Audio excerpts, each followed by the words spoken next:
ये सब शिक्षा देने आते हैं किसकी? इस्लाम धर्म की। नाम यही है, लेकिन देश विरोधी शिक्षा के संचालक हैं ये लोग। यहाँ वही काम होता है। तो वहां पाकिस्तान जिंदाबाद के नारे लगना कोई बड़ी असंभव सी बात है। मैं एक विषय की तरफ ध्यान आकृष्ट करना चाहूंगा। हम सभी लोग केवल हिंसा को तमाम चीज से, वर्तमान हिंसा को तमाम चीजों से जोड़ के देख रहे हैं, लेकिन मुझे लगता है कि कुछ बिंदुओं की चर्चा न की जाए तो इस हिंसा की बात करना ही बेमानी होगा। आप सबने तबलीगी जमात का नाम सुना होगा। कोरोना काल में बड़ी चर्चित जमात रही और कोरोना काल में इसने एक अपना वैश्विक वो बैठक, मीटिंग बुलाई जो शायद ग्लोबल स्तर पे थी, और उसमें 200 से अधिक देशों के 50, 60, 70 हजार तक लोग आए। हम सबने देखा और मौलाना जी फतवा दे रहे थे कि ऐसा कुछ नहीं है, मौलाना साद जो है ऐसा कुछ नहीं है, ये तो सिर्फ काफिरों का एक बहाना है कि हम लोग जमा न हो सके, हम लोग अपनी बात न कर सके, हम लोग इबादत न कर सके। और अब पूरा देश जानता है, पूरे देश की मीडिया की चाइना के लोग बनारस में पकड़े गए, पटना में पकड़े गए, चाइना के जो लोग तबलीगी जमात के थे। तो इस तरह से उनका देश विरोधी जो चेहरा है वो तो सबके सामने उस समय भी आया था। मैं कहना क्या चाहता हूं, आप सोचेंगे कि इसको कहां से लाके बीच में डाल दिए। तो बंधुओं, मैं बताना चाहता हूं कि जिस मीटिंग की मैं बात कर रहा हूं उसमें 60-70 हजार के लगभग लोग आए थे दुनिया के 200 से अधिक देशों से। आपको पता है वो कहां रुके थे? तो सब के सब मेवात में रुके थे। यानी मेवात मौलाना साद का, उनके नुमाइंदों का सबसे बड़ा गढ़ है। अब 1926 ईस्वी में मौलाना कंदलावी, जो मौलाना साद के ग्रैंडफादर मतलब दादा थे, उन्होंने तबलीगी जमात की नींव कहां रखी? मेवात में। और अपना सूबा घोषित किया। सूबा मतलब कैबिनेट घोषित किया। खुद को क्या घोषित किया? राजा, यानी अमीर। जैसे अपने महाराजा, राजा, सामंतों की प्रणाली थी, उसी तरह अरब देशों में खलीफा के बाद अमीरों की एक प्रणाली चलती थी जिन्हें राजा कहते थे। राजा समझ सकते हैं। तो तबलीगी जमात की स्थापना के बाद मौलाना कंदलावी ने खुद को तो अमीर घोषित कर दिया कि मैं राजा हूं, और अपनी मंत्रिमंडल गठित कर ली, अपना कैबिनेट गठित कर लिया।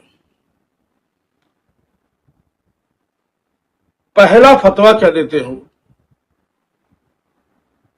आप कनेक्शन, अब मैं आपको बता रहा हूं कि क्या है कनेक्शन इसका। पहला फतवा वो देते हैं कि जो लोग काफिरों का छोड़ करके, काफिरों का धर्म छोड़ के, मजहब छोड़ के इस्लाम में अपना ईमान ला चुके हैं, वो अपनी सारी पुरानी परंपराएं जिसका वो थोड़ा सा भी पालन करते हो तुरंत छोड़ दें। पहला फतवा था इसका, मौलाना कंदलावी का। अब वहां से ये नेटवर्क शुरू हुआ, और ये नेटवर्क कितना खतरनाक है और मैं कैसे इसका कनेक्शन जोड़ रहा हूं, मुझे तो समझ में आ रहे, मेरे व्यक्तिगत विचार हैं। ये नेटवर्क इतना खतरनाक है, इतनी तेजी से लोगों के दिमाग को डाइवर्ट करता है। इसके एक दो उदाहरण मैं आपको देता हूं। पहली बात तो आप समझ लीजिए, जो तबलीगी जमात का ग्लोबल रूट है, मुख्यालय है वैश्विक, वो कहां है? मेवात में। मेवात में इसकी स्थापना हुई। यहां से एक शुरुआत की मौलाना साहब ने एंटी काफिर मूवमेंट की। अब इसके विषय में बता, मुझे कैसे पता चला? ये लोग करते क्या है, बच्चों का, जो विद्यार्थी पढ़ते हैं वहां, जो उनके मजलिस में, तबलीग में या जमात में शामिल हैं, उनको रेडिकलाइजेशन के काम में लगाते हैं, खुद करते हैं और लगाते भी हैं। और किस लिए लगाते हैं? एंटी काफिर मूवमेंट के लिए। अब इनकी हरकतें यही नहीं चलती हैं, इनकी हरकतें विश्व के तमाम देशों में ऐसी ही चलती हैं। मैंने कहा ना, अभी उदाहरण देता हूं। तो विश्व के तमाम देशों ने तबलीगी जमात तो बैन लगा दिया। क्यों लगा दिया? अब ये कोई देश विरोधी कार्य वहां भी कर रहे होंगे, वो कोई देश विरोधी कार्य रेडिकलाइजेशन ही है। अब आप समझिए कि सऊदी अरब जो इस्लाम का सबसे बड़ा गढ़ है, कजाकिस्तान, उज्बेकिस्तान, तजाकिस्तान, ऐसे तमाम देशों में तबलीगी जमात पर बैन है। क्यों? उसके देश विरोधी कार्यों के चलते। अब उन देशों के, अब आप जरा छोटी सी बात समझिए। सऊदी अरब के प्रिंस मोहम्मद बिन सलमान ने जब गद्दी नशीन हुए तो उन्होंने सबसे पहला काम आपको मालूम है क्या किया? आप रिकॉर्ड में उठा के देख लीजिए। सबसे पहले उन्होंने तबलीगी जमात को बैन कर दिया और उसके जो धन के, जो जकात के रिसोर्सेज थे, उनको बैन कर दिया और स्पष्ट घोषणा की कि अगर किसी ने भी इनको जकात देने की कोशिश की तो उसके खिलाफ सख्त कार्रवाई की जाएगी।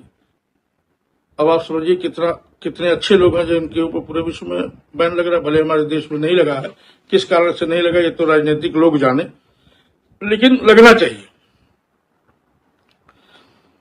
अब एक घटना में छोटी सी आपको बताता हूं कि कैसे इस घटना से उस घटना का कनेक्शन। ये छोटे छोटे बच्चे हैं जो मदरसों में पढ़ते हैं, गरीब घरों के भी बच्चे हैं, मध्यम वर्गीय घरों के भी बच्चे हैं, जो इस्लाम की शिक्षा लेने जाते हैं और इस्लाम को इसके स्कॉलर बताते हैं कि दीन और ईमान का धर्म है, शांति का धर्म है।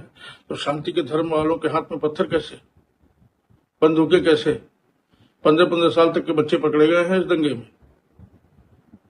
उनके हाथ में गन कैसे, तलवारें कैसे? यही है रेडिकलाइजेशन। उनके दिमाग को पूरी तरह ब्रेनवॉश करके जो हम कह रहे हैं वही सत्य है, जो हम कह रहे हैं वही हुक्म है, ऐसा उनको मानसिक रूप से बना दिया गया है बच्चों को। और इस कार्य में लगा कौन है? मैं इसकी चर्चा कर रहा था। ये सबसे बड़ा फैक्टर है उसका। आपको याद होगा कि जब पाकिस्तान में परवेज मुशर्रफ की सरकार थी तो आईएसआई के चीफ हुआ करते थे, मुझे उनका नाम विस्मृत हो गया है। आईएसआई के चीफ थे, लेफ्टिनेंट जनरल थे वो, और बड़े गर्वीले, बड़े मजबूत जैसे सेना वाले होते हैं। भाई मैं बड़ाई नहीं कर रहा हूं, क्योंकि एक बड़े ओहदे पर थे इसलिए मैं सम्मान से नाम ले रहा हूं। तो वो मौलाना साद के संपर्क में आ गए और धीरे धीरे उनके भीतर परिवर्तन शुरू हुए। उन्होंने जो पहले बड़ी बड़ी मूछें रखते थे और बड़े कट्टे कद्दावर जवान रखते थे, उन्होंने इस्लामिक मूवमेंट के हिसाब से दाढ़ी बढ़ाना शुरू किया और उस तरह से 5 वक्त के नमाजी हो गए, जो कि नमाज वो पढ़ते रहे होंगे। लेकिन एक सैनिक 5 वक्त की नमाज नहीं पढ़ सकता, ये मैं जानता हूं, आप भी जानते हैं।